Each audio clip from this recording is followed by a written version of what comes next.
सरकार पर दागे हैं, आखिर आप बराबर फौज को क्यों कम करते जा रहे हो?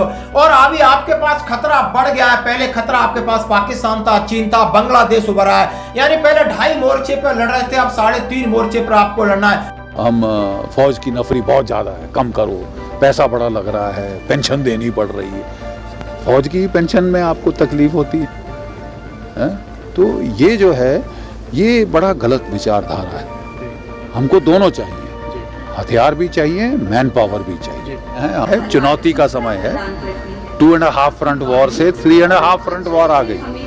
चीन, पाकिस्तान, बांग्लादेश और घर के भेदी लंका ढाए, तो वो तो शुरू से हैं। और इस वक्त आप इस तरह फौज के साथ रिस्क ले रहे हो कि फौज की नफरी कम कर रहे हो, और इसलिए कि फौज के ऊपर पैसा ज्यादा लग रहा है। आपको फौजियों की पेंशन की चिंता है, आपको फौजियों के तनख्वाह की चिंता है। आप ये नहीं समझ रहे हो कि फौज होती क्या है। फौज को मैन पावर भी चाहिए और फौज को हथियार भी चाहिए, और ये कर रहे हैं जनरल जीडी बख्शी साहब कह रहे हैं। जनरल जीडी बख्शी साहब अग्निवीर को लेकर सवाल कर रहे हैं कि उसको परसेंटेज बढ़ाइए, 25 नहीं 70% परमानेंट करिए। बांग्लादेश के साथ हमने युद्ध लड़ा है। किस तरीके की समस्या आती है कि सोल्जर को यूनिट में घुल मिलने के लिए 4 नहीं 7 साल चाहिए। 7 साल एक पक्का सोल्जर बनने के लिए चाहिए। मत कहिए उनके कैरियर को लेकर, मत कहिए कि वो जवान है। ये सारी भ्रामक बातें और पूरी बातों का जवाब, पूरी बातें पोल खोल रहे हैं, सरकार के ऊपर सुझाव दे रहे हैं कि आप चेत जाइए, जाग जाइए, देखिए विश्व में क्या हो रहा है। आपके ऊपर खतरा बढ़ता जा रहा है। ये बांग्लादेश ये भी आंखें दिखाने लगा है। जो कल तक आपके शरणागत था, आपने इसको जन्म दिया, आज वो भी आंखें दिखा रहा है। चीन तो कर ही रहा है, पाकिस्तान कर ही रहा है, और अंदर बहुत सारे।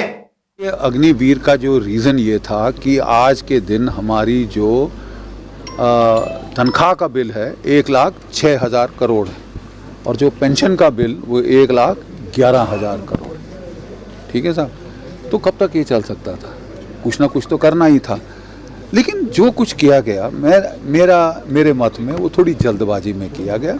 इसी चीज़ को अगर हम थोड़ा सा सोच के करें तो हमको जो है ये अग्निवीर की जो अवधि है बहुत छोटी है। जब मैंने बांग्लादेश का युद्ध लड़ा था तो उस वक़्त वो 7 साल की सर्विस होती।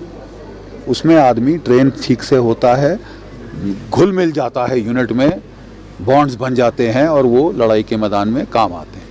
तो 4 साल से अवधि 7 साल बढ़ाइए। अभी 25% को रखा जाता है, 75% को घर भेज दिया जाता है। उसको 70% को रखिए और केवल 20-25% को वापस भेजिए। एंटी सोशल एलिमेंट्स भी जन्म ले रहे हैं, तो 3.5 मोर्चों पर इस फौज को लड़ना है, और फौज की नफरी मत कम करिए। और कुछ आधुनिक टेक्निकल चीजें या इक्विपमेंट लाने से फौज का कुछ नहीं होगा। फौज के अंदर नफरी चाहिए, विल पावर चाहिए, ट्रेनिंग चाहिए। उसके लिए आपने अग्निवीर लाए। अग्निवीर आप सिर्फ इसलिए लाए कि आपका पेंशन, आपका जो बजट है उसको कम करने के लिए। तो सारे प्रयोग सेना के ऊपर क्यों करते हो? सिविल में करिए। उन्होंने सीधा सीधा कहा है, माना कि पेंशन का खर्चा 1,02,000 करोड़ है और पे का 1,06,000 करोड़ है, जो भी है। उन्होंने इसकी बड़ी बात की। तो इसका मतलब ये नहीं हो सकता आप सेना को कम कर दो, सेना के बजट को कम कर दो। सेना के आप हथियार खरीद सकते हो, लेकिन मनोबल भी आपको सेना का बनाए रखना है। और सारी पेंशन की चीजें आपके ऊपर इसलिए आती हैं। उनसे सवाल पूछे गए, क्या अग्निवीर सेना की सेहत के लिए किस तरीके से? उन्होंने बोला ये बहुत बड़ी जल्दबाजी का काम है और ये जल्दबाजी में लिया गया फैसला, इसके अंदर सुधार की जरूरत है। उन्होंने सीधा कहा कि अग्निवीर 4 साल के लिए, अग्निवीर को कम से कम 7 साल फौज में रहना चाहिए। 7 साल के बाद 70% को रिटेन करो, 25 से 30% को बाहर करिए, ताकि फौज बनी रहेगी। यदि आप 25 को रखोगे, 75 जाएंगे, तो फिर नए एक दिन ऐसा आ जाएगा, सारे नए टोटल के हो जाएंगे। और उन्होंने कितनी बड़ी बात की दोस्तों कि आज फौज में सेना लास्ट और लीस्ट ऑप्शन रह गया है। सबसे बड़ी बात है, पहला ऑप्शन था फौज में कि फौज में अच्छा खाना पीना सेहत सब रहती है। अब फौज में वो ही जाएगा जिसको कहीं नौकरी नहीं लगेगी। पहला सोचेगा वो मैं पैरामिलिट्री फोर्स में जाऊं, सीआईएसएफ में जाऊं, दिल्ली पुलिस में जाऊं, बीएसएफ में जाऊं, क्योंकि वहां कम से कम 50 साल 60 साल तक नौकरी तो करेंगे, हमारी लाइफ सिक्योर है और नौकरी करेंगे। बट फौज में तो आपने तो पहली प्रायोरिटी लड़के वहां जाएंगे। दूसरा, कोई बिजनेस कर रहा है, फौज का क्रेज कम हो गया। क्यों? हर कोई चाहता है कि 4 साल बाद ये आ जाएंगे और 4 साल के बाद हमने भाग दौड़ करनी है, फिर नौकरी के पीछे दौड़ना है। क्यों? हम एक बार ही दौड़ लें, ऐसा कौन चाहेगा? ठीक है, क्योंकि ये कहना कि साहब हम दूसरा कैरियर बड़ा बढ़िया देंगे, अरे पहले कैरियर का क्या हुआ? पहला कैरियर अगर नहीं ठीक होगा तो मुझे बताइए, अगर आज के दिन गांव का एक लड़का सीआरपीएफ में जाए, बीएसएफ में जाए, आईटीबीपी में जाए और ये जो हमारे बाकी अर्धसैनिक बल हैं वहाँ जाए, 58 साल की नौकरी कर सकता है, तो इजी मैड क्यों आएगा वो 4 साल की नौकरी के लिए? और आएगा तो तभी आएगा जब उसने सब कर लिया और कुछ नहीं हुआ। अभी हमने सुना खबर कि एक बेचारा लड़का वो अग्निवीर के लिए दौड़ लगा रहा था, हार्ट अटैक हो गया, मर गया, ख़त्म हो गया।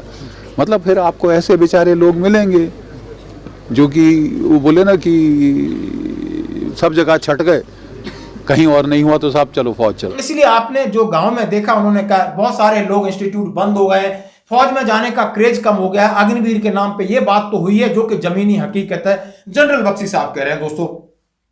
और उन्होंने कहा है कि कैरियर का पहला कैरियर की बात नहीं होती, सेना में कैरियर बनाने के लिए नहीं आते, सेना एक पैशन है। लेकिन हाँ, बंदा फाइनेंशियली सिक्योर है, उसका परिवार सिक्योर है और दिल जान से नौकरी करेगा। और यूनिट में एक जो सोल्जर आता है ना, घुलने मिलने के लिए, वहां कहा जाता है कि आप किसी जाति के धर्म के हो, आरपी गेट के बाहर छोड़ दो, यहाँ आइए, हम सब भारतीय सैनिक हैं। और भारतीय सेना पूरे देश की है। ये जो देश सेना के अंदर सेना की वर्दी पहन के लड़े या बाहर रहे, जब पाकिस्तान से जंग हो, चाइना से हो या बांग्लादेश से हो, देश तो सब इकट्ठा होगा। कोई आगे लड़ रहा है तो कोई पीछे सपोर्ट कर रहा है। कितनी सारी बातें कही उन्होंने, आज चेताया है, आज जगाया है कि सरकार इन बातों को गंभीरता से ले और इसमें जरूर बदलाव करे। पे पेंशन के चक्कर में सेना को कमजोर ना करे। और वहीं पर एक और वीडियो में दिखाता हूं, वहां पर नेता अपनी पेंशन कितने आसानी से बढ़ा लेते हैं। अपनी उनको चिंता है, अपने पे की चिंता है, अपनी पेंशन की चिंता है, अपने भत्तों की चिंता है, देश की चिंता यदि इतनी होती तो अपनी पे और पेंशन छोड़ ही सकते थे। ये भी मैं वीडियो आपको दिखाना चाहता हूं, कमेंट्स जरूर करें। धन्यवाद दोस्तों। भारत के संविधान में यह व्यवस्था है कि व्यक्ति काम के बदले में वेतन पाए और समान काम के बदले में समान वेतन पाए। लेकिन दुर्भाग्यपूर्ण है, इस देश में जनप्रतिनिधियों के साथ ही दोहरा आचरण किया जा रहा है। राष्ट्रपति महोदय, उपराष्ट्रपति महोदय, केंद्र के मंत्रीगण, राज्य के मंत्रीगण, माननीय सांसदगण, माननीय विधायकगण, इन सब ने संवैधानिक तरीके से और कानून बना करके अपने अपने वेतन की, अपने अपने भत्ते की और अपने अपने पेंशन की व्यवस्था की हुई है। ये व्यवस्था संविधान प्रबद्ध माध्यमों से हम लोगों ने की है।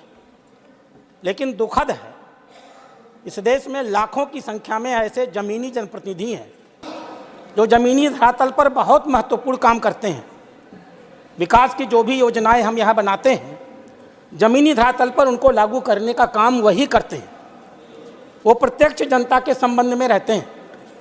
लगातार जन समस्याओं को लेकर के उन्हें 24 घंटे काम करना होता है। हमने इन बड़े जनप्रतिनिधियों के लिए संविधान के तौर तरीके से वेतन की, भत्ते की और पेंशन की व्यवस्था कर दी।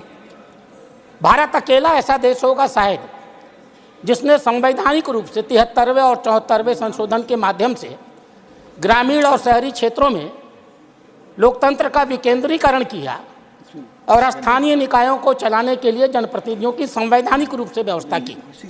उनके अधिकार दिए, उनके दायित्व दिए, लेकिन जो कुछ उनको नहीं दिया वह था उनका वेतन नहीं दिया, उनका भत्ता नहीं दिया और उनका पेंशन नहीं दिया।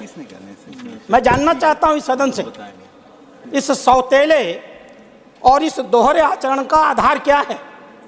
क्या वह जो छोटे जनप्रतिनिधि होते हैं, क्या उनके परिवार नहीं होते, उनके माँ बाप नहीं होते, उन्हें अपने माँ बाप की चिंता नहीं करनी होती, अपने बच्चों की चिंता नहीं करनी होती? आखिर किन कारणों से आज तक हमने संवैधानिक रूप से उनके लिए यह व्यवस्था नहीं की? स्थानीय आधार पर सरकारें, मुख्यमंत्री दया की तरह उनको वेतन, उनको भत्ता देते हैं, ब्यूरोक्रेसी उनको नियंत्रित करती है। यह दोहरा आचरण इस देश में समाप्त होना चाहिए। अगर हम संविधान संशोधन लेकर के जनप्रतिनिधियों को लाए थे तो हमें उस कानून में यह व्यवस्था करनी चाहिए थी कि हम उन्हें आर्थिक रूप से समस्त बनाते। हमने नहीं किया, हमने लोकतंत्र का मजाक उड़ाया है, हमने उन्हें अधिकारियों के आधार पर छोड़ दिया है। और इसलिए मैं सरकार से मांग करता हूं, अध्यक्ष महोदय, आपके माध्यम से सरकार से मेरी अपेक्षा है, सरकार संविधान संशोधन करे 73वें और 74वें संशोधन में और अपने सारे स्थानीय जनप्रतिनिधियों के लिए वेतन की, भत्ते की और